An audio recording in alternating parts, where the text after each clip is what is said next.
Caligula or Nero, those treasure seekers, those desirers of the impossible, would have accorded to the poor wretch, in exchange for his wealth, the liberty he so earnestly prayed for. But the kings of modern times, restrained by the limits of mere probability, have neither courage nor desire. They fear the ear that hears their orders, and the eye that scrutinizes their actions.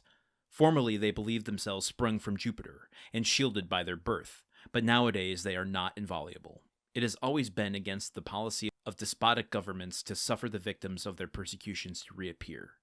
As the Inquisition rarely allowed its victims to be seen with their limbs distorted and their flesh lacerated by torture, so madness is always concealed in its cell, from whence, should it depart, it is conveyed to some gloomy hospital, where the doctor has no thought for a man or the mind in the mutilated being the jailer delivers to him. The very madness of the Abbé Faria, gone mad in prison, condemned him to perpetual captivity. The inspector kept his word with Dante. He examined the register and found the following note concerning him. Edmond Dante, violent Bonapartist, took active part in the return from Elba, the greatest watchfulness and care to be exercised. This note was in a different hand from the rest, which showed that it had been added since his confinement. The inspector could not contend against this accusation. He simply wrote, "Nothing to be done." This visit had infused a new vigor into Dante.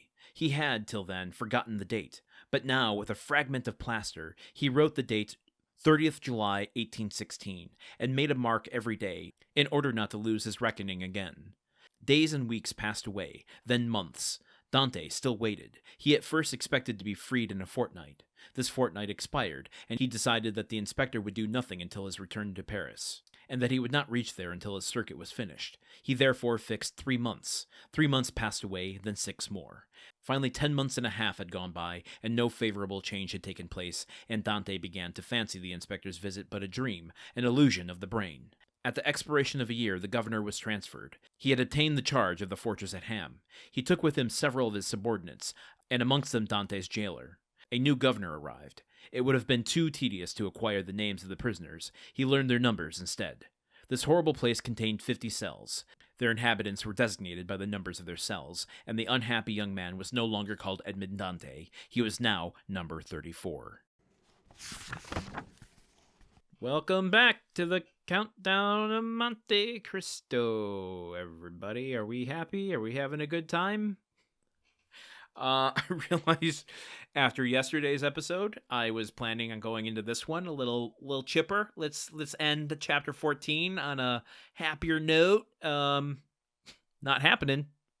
Boy, oh boy, that is hard to take, right? Ugh, what to even comment on here? The passage of time, like Dumas, I feel like at this point to the reader is even using time as a weapon. Like, initially, we just sped right through those 100 days. Like, here comes Napoleon, and he's here and it's gone, and all of the things that transpire while Dante is still in prison. And now, we get the tiniest bit of hope right in the middle of this chapter.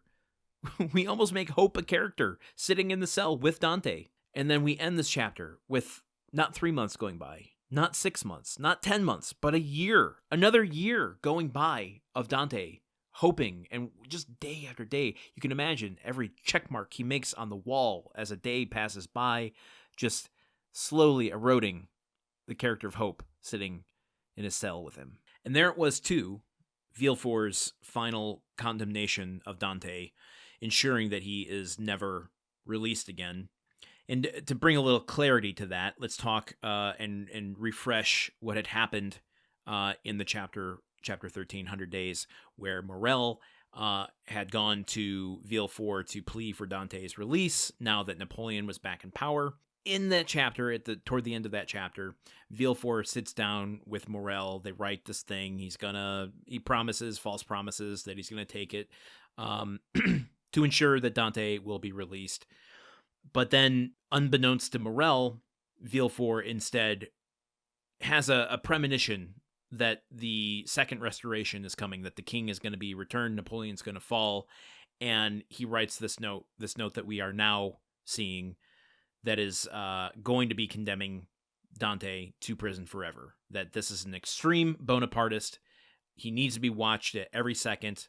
He is not to be trusted, and there it is. We are in the second restoration, and Dante just with no hope of being given a trial, given a fair hearing, having anyone listen to him, because this is retroactively making Dante seem like a liar. Everything that he has said to the inspector now seems as genuine as it seemed in the moment. The inspector seeing, oh yeah, no, this is a bad dude and a mad dude, because he said, go and you can trust the notes that are written about me. And why would a sane person do that? Why would a sane person say, you can go and trust all of the things that are written about me in that file that claim that I am a Bonapartist agent of the extreme order? Yes, even knowing that you will read that, I believe that you will send me at my liberty. So and then just the stripping of Dante's name at the end of this. Now he's just number 34. Hey, you know what? Okay, that's sad and depressing and terrifying, and I hate it. But you know what? Puts me in mind of one of my favorite TV shows, The Prisoner, the weird psychedelic sci-fi secret agent show from the 60s in Britain, starring Patrick McGowan. I am not a number. So, I'm gonna hold on to that as we end chapter 14. Go watch a trailer or some clips from that show and just put myself back in a happy spot. Sorry. Oh boy, folks. Here's the good thing. It can only go up from here, right? The adventure has yet to begin. We've officially stripped Dante of literally everything. He has no liberty. He has no wife in Mercedes. He has no father. He has no job. He has no riches. He now has no name. There is no more Edmond Dante. Therefore, we're really looking at an origin story. From here, it's a rebirth. This is going to be the story of the phoenix rising from the ashes. I can feel it. There is excitement here. There's something to look forward to. If not hope, then determination, willpower. Yes, I believe that this is going to turn around and it won't be so fucking depressing. Okay, well, on that note, then we're going to close out chapter 14 here. And I will just say very briefly, because these are dark times. If you like the show, we have a Patreon over at patreon.com/gruntworkpod. It's the Patreon for our entire podcast network. If you can contribute as little as $1 a month, it goes a long way to helping keep the show on the air, which I need for my mental health. You can get bonus episodes and stuff like that.